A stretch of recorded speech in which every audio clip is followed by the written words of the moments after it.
Welcome to ABCNYS Today, a brief, regular audio update helping to keep our American Baptist community in upstate New York connected.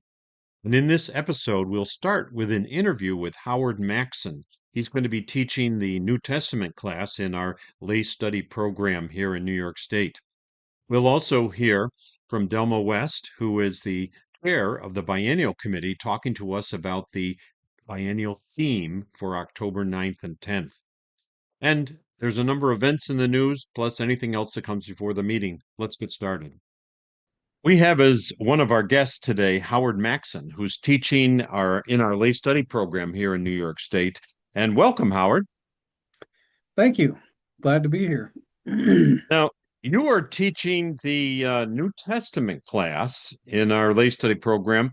Have you had a special interest in the subject? I I have a special interest in the scriptures anyway. I teach the church that I'm pastoring at to read their Bibles. I keep hammering that in. I think they'll probably put that phrase on my tombstone someday. But yes, I love the New Testament. Um, and I love teaching the New Testament. I don't preach entirely out of the New Testament, but I think it's of the comparison between Old Testament and New Testament. It's, it's the current testament for us, for our age. And of course, it's founded in the Old Testament. But yeah, I have an interest in it, especially the Apocalypse. That's one of my favorite books. And yep. You know, the description on the website, and you go to abcn-nys.org, and you go to the ministry tab, and down there is the lay study program.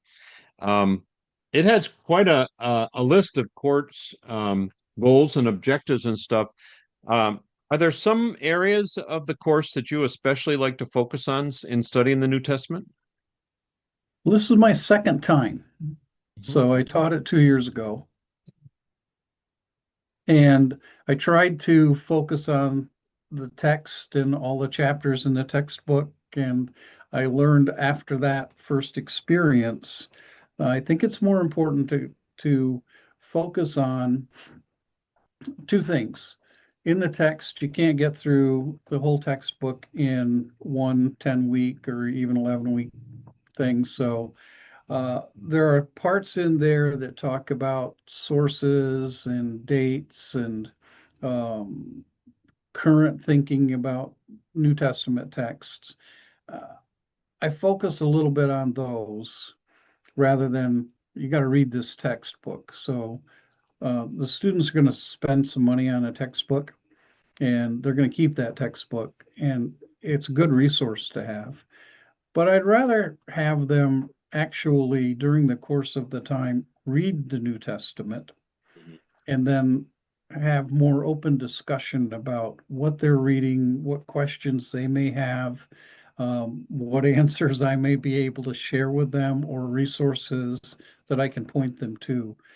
We don't have a lot of time, and I think it's more important from my perspective that they develop a degree of comfort with the New Testament texts and uh, an openness to discuss amongst themselves. I don't yet know how many people I'm going to have in this course, but I think we had 14 students in that first course. So we spent a good deal of time talking about the New Testament books.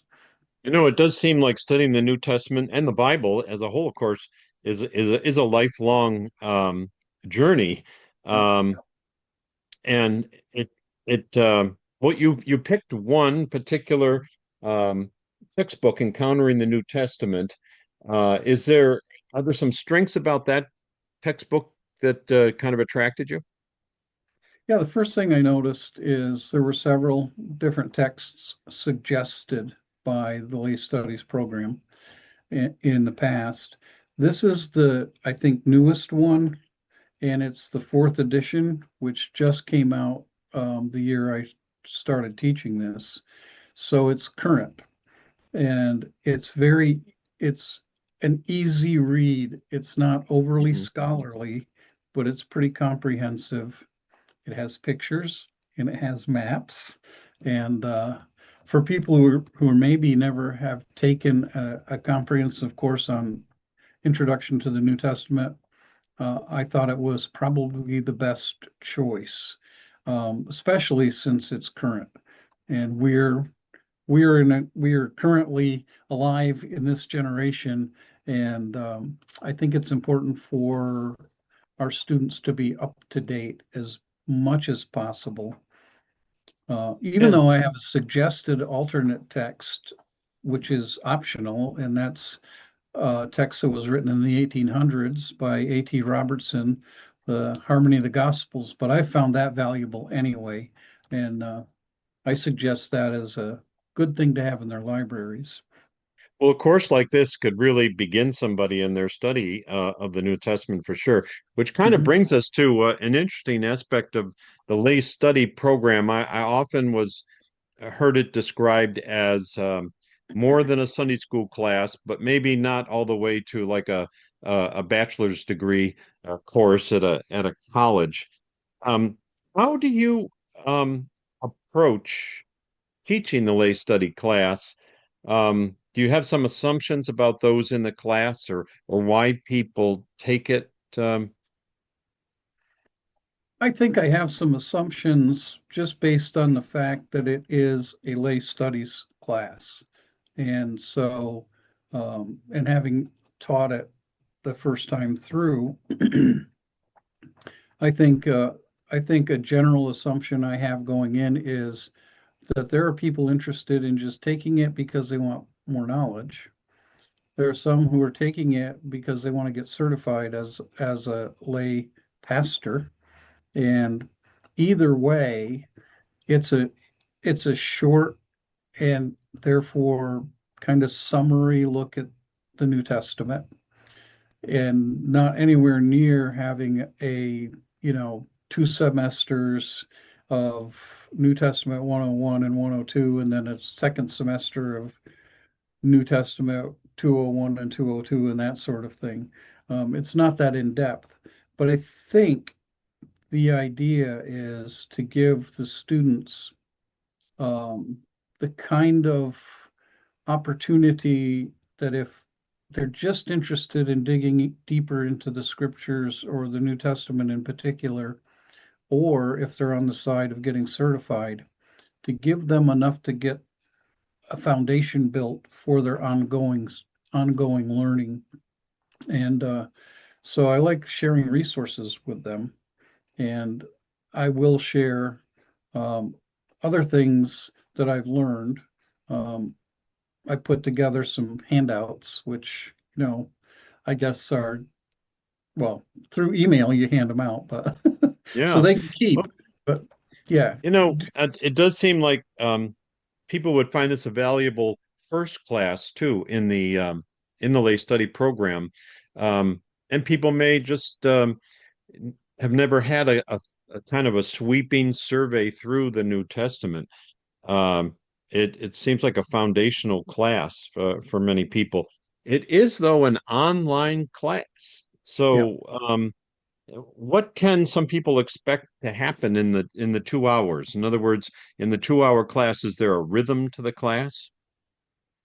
I'm not sure exactly. In my particular teaching of this class, we developed a rhythm. Um, we got started with the first class, getting to know each other with short little introductions. And then we went into, because I would give assignments ahead of time. So before the first class began, I gave assignments ahead of time to read like the first 2 chapters, and be prepared to discuss them because they're the general kind of chapters, not specific books. And then that would give us an opening to start discussion and talk about what they read. And then at the same time, we'd have the first hour, 50 minutes or so, would be talking about that assigned material, then a break. And sometimes the discussions go along past the break time, but we still get a break. So as soon as we get a break in the conversation, there's a break for 10 minutes. And since it is online, you don't have to run to the cafeteria and have time to do that. It's 10 minutes, whatever. Yep. And then get back to handing out some assignments, I not was going to assignments, I say, should say. y- I was going to say that there are assignments to this class too, There are right? assignments to the class, but I would hand out handouts that are appropriate. I don't hand them all out in one big group, but from week to week.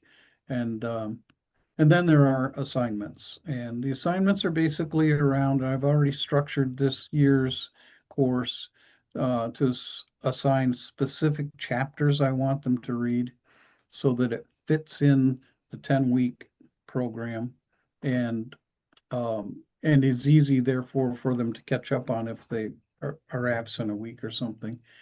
And also, um, I gave them a written assignment last time around, and I'll give them something similar this time around, and that is to pick a book in the New Testament that you're really interested in and either write a description, or if they're in the lay studies program for certification as a lay pastor.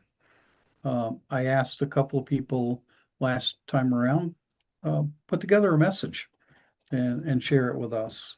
And so that's kind of the rhythm. And it Yeah, usually is, you know, it's informal as possible. So it's not, I don't lecture a lot.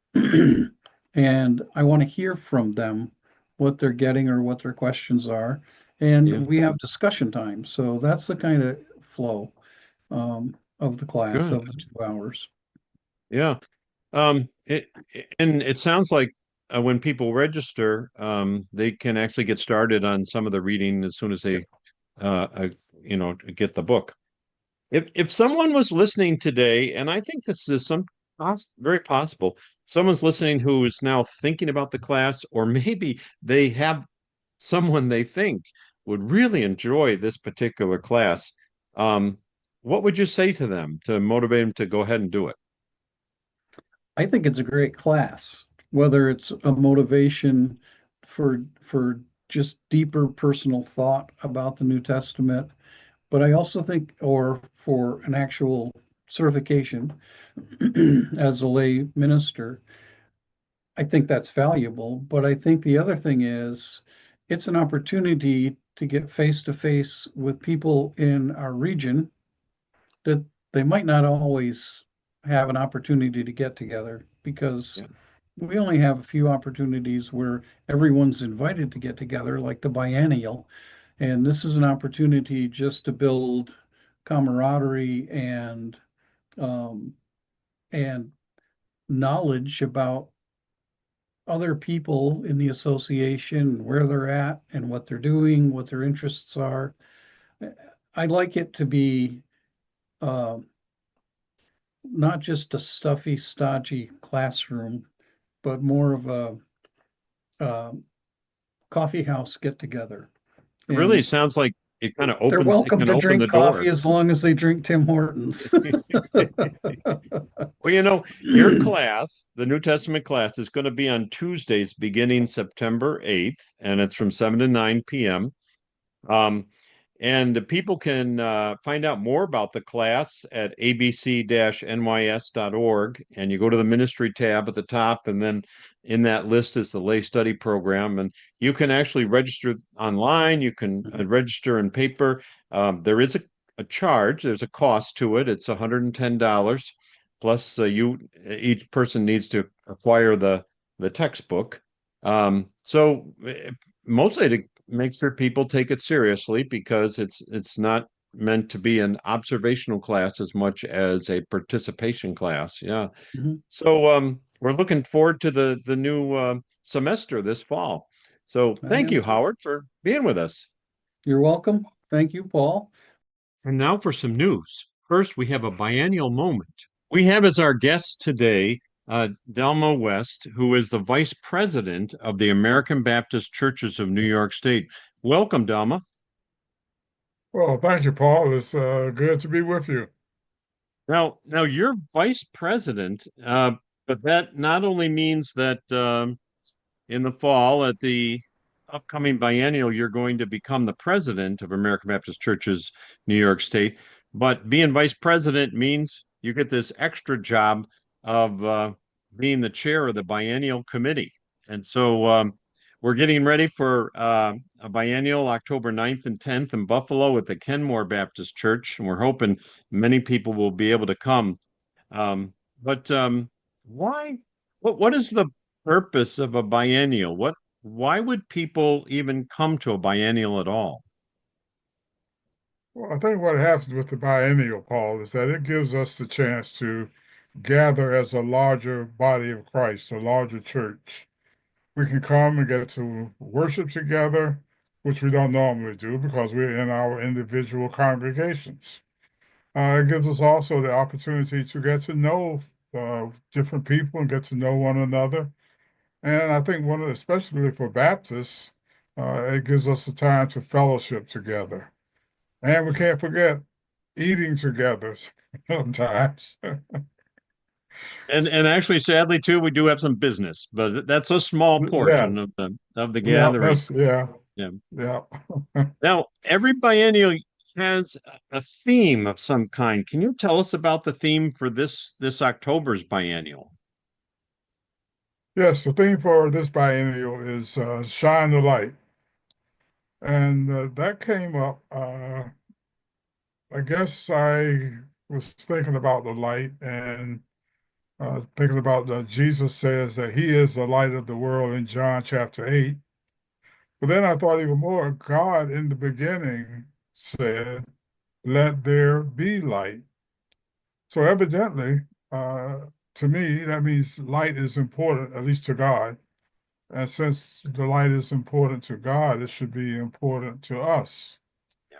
But then one other thing came to mind. You're probably familiar with this passage in Matthew 5, beginning at 14, I believe 14 through 16, where Jesus turns to us as a church, as believers. He was talking, of course, to people in the time that he was on earth. And he says, you are the light of the world. And then he goes on to say, let your light shine. So that's how that came about. So shine the light is our theme. Well, we're hoping that people will Yes.